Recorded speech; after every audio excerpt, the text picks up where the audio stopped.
పులి ఒక ఉంది అంటే ఆ అడవి ఆరోగ్యంగా ఉన్నట్టు లెక్క. అచ్చా. ఆ అడవిలో సమస్యలు ఏమీ లేనట్టు లెక్క.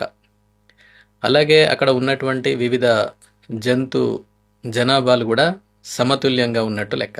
మ్. అలాగే ఆ, వృక్షాలు మొక్కలు కూడా బాగా ఉన్నట్టు లెక్క.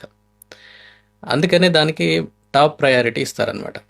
టైగర్ కనుక ఉంటే ఆ ఆవరణ వ్యవస్థ చాలా సమతుల్యంగా ఉంది అని అర్థం. అందుకనే దాన్ని అంబ్రెల్లా స్పీషీస్ అంటారు.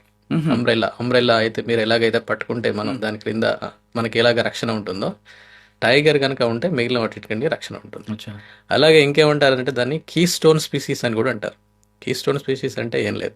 ఫర్ ఎగ్జాంపుల్ మనం ఒక ఇల్లు కడుతున్నాం అనుకోండి, ఇంట్లో అన్ని రాళ్ళు పెట్టి మనం పునాదులు గోడలు పైన స్లాబ్ ఇవన్నీ వేస్తాం రాళ్లతో కట్టినట్టయితే. అన్ని రాళ్లకు ఒకే రకమైన ప్రాముఖ్యత ఉండదు. కొన్ని చాలా ముఖ్యమైన రాళ్ళు ఉంటాయి. ఆ రాయి పోయిందంటే ఆ స్ట్రక్చర్ మొత్తం కూలిపోద్ది. మ్. అలాగే అంతటి ముఖ్యమైనటువంటి జాతి టైగర్ అన్నమాట.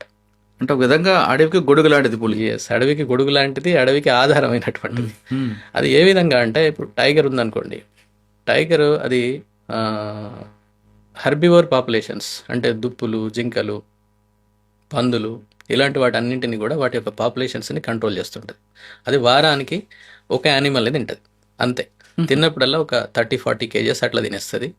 మళ్ళా రెండో రోజు లేక మూడో రోజు మళ్ళీ వచ్చి మళ్ళీ కొంత తినేస్తుంది. మళ్ళీ వారం రోజుల వరకు మళ్ళీ తినదు. అది వారం 10 రోజుల వరకు అంటే ఒకసారి వేటాడిన తర్వాత వెంటనే తినదు కంప్లీట్. తినదు. అంటే దాని బయాలజీ ఆ విధంగా ఇవాల్వ్ అయిందనమాట, అట్లా పరిణామం చెందింది.